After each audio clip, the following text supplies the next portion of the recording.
With 8 billion people on the planet, things can feel pretty crowded. Let's make things a bit tighter by housing every single person on Earth in one giant skyscraper. But a building big enough for 8 billion of us doesn't exist yet. We're going to have to build one from the ground up. But before we do, let's start small and work our way up with one that could hold at least a country or two. We'll start with some of the least populated countries and move on to the most gigantic skyscraper Earth has ever seen. Could it reach the moon? When we talk about cramming everyone on Earth into the same space, equality is one of the top issues we'd face. You know, in the real world, we say things to low-income people like, pull yourself up by your bootstraps, but that phrase denies the reality of the working class, or very often the working poor. Look, sometimes we all need a hand, especially when you're already pushing yourself to the limit, and you shouldn't feel ashamed for accepting the help you need. Government programs like the child tax credit go a long way toward reducing the stigma of receiving support from social programs because they work and they keep our children fed. The child tax credit of 2021 kept nearly 2.9 million children out of poverty by giving nearly $3,600 per child to working families. And if you want to extend this legislation to 2023, there's a small window between midterm elections and winter recess to get it done. We have the chance to make sure our neighbors and communities don't go without. Because just like in this skyscraper, we're all stuck here together.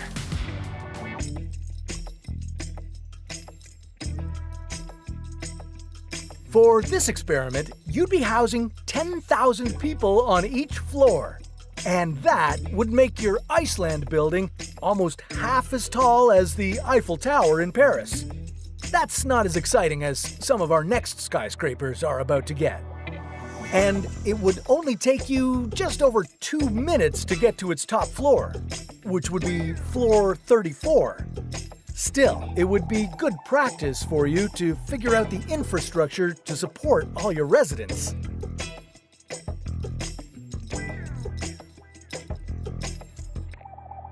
Next on the list, the Australia skyscraper. Now, this is where things get interesting, because at 10 kilometers high, this building would be taller than Mount Everest.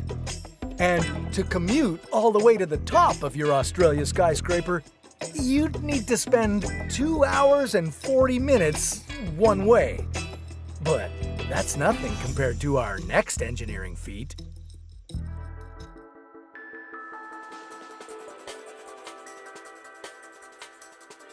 To shelter every resident of the United Kingdom, you'd need to think bigger than Big Ben's height. Like almost 300 times bigger. Your United Kingdom skyscraper would have a whopping 6,800 floors. It would reach a height of 27 kilometers, and after floor 4,500, you'd now be above the clouds.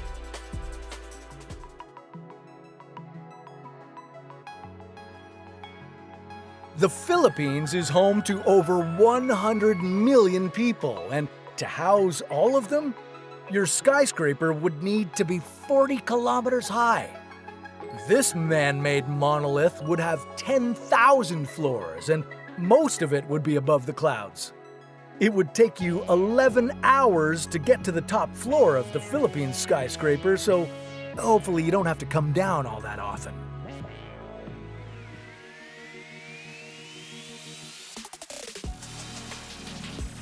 Moving on up to something a little taller, your Mexico building would be a jaw-dropping 52 kilometers high. That's twice as tall as the tallest mountain in the solar system, Olympus Mons on Mars.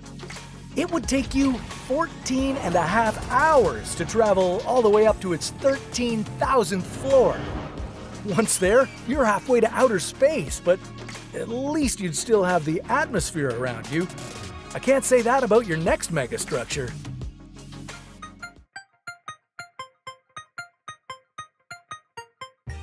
The United States skyscraper would be really tall, reaching a height of 132 kilometers. And after floor 25,000, you'd officially be in space. Pretty cool, huh? But only if you don't think about the wild temperatures just outside your window. The top of this building would be in the thermosphere, and contrary to what you might think, this layer is incredibly hot, rising to 2,500 degrees Celsius. But if you were to open a window, you'd feel cold. That's because in this layer of our atmosphere, there aren't enough air molecules to transfer that heat to you. Oh, and that would also make breathing impossible. So you'd really need to focus on installing a proper oxygen support system, for the penthouse tenants to survive.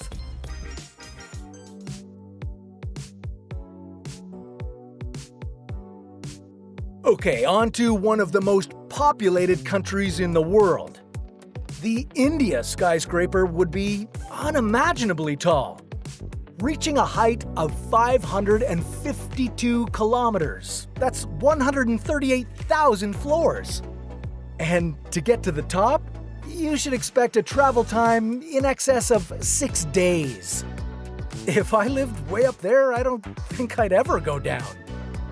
The India skyscraper would be taller than the orbit of satellites and even the International Space Station. Now that you'd be in space, you'd really need to build proper oxygen, water, and waste systems. You'd have to think about how to feed all those people because transporting food from the ground would be virtually impossible. And now, to the tallest skyscraper of all time, the super megastructure that would hold all 8 billion of us, the Earth Tower. The Earth Tower might not reach the moon, but it would be almost as tall as the moon's diameter. This incredible structure would have 800,000 floors, and it would peak at a mind-boggling 3,200 kilometers. Depending on where you'd live here, you'd see planes, satellites, and the ISS. It's somewhat ironic that most of the Earth Tower would be in space, well above our planet's atmosphere. Forget about a balcony with a view of the moon. You wouldn't want to go outside unless you were wearing a spacesuit. Okay, now let's talk about trying to piece the tower together. In addition to its own weight, it would need to support the weight of the entire global population. At about 356 million tons, this would already be nearly 1,000 times heavier than the Empire State Building. To provide everyone with clean water, add to that the equivalent of 4.5 million Olympic-sized swimming pools that would be consumed every day. And I'm not even talking about food or other essential stuff here. The lower floors of this megastructure would be dark and gloomy. There'd likely be high crime rates as people did whatever it takes to survive. The top floors would belong to the rich. They'd be dependent upon the work of these lower levels. Life would be complicated in our giant new skyscraper. Infectious diseases could spread at never-before-seen speeds. Overcrowding would lead to widespread mental health issues. But at least you'd have an incredible amount of room to enjoy outdoors on the ground level, with everyone in one building. Only your elevator commute from the very top floor to the bottom would take you about 37 days. Maybe things could be worse than living way up high in the sky. Like, what if every single person lived underground? Well, that's a story for another What If.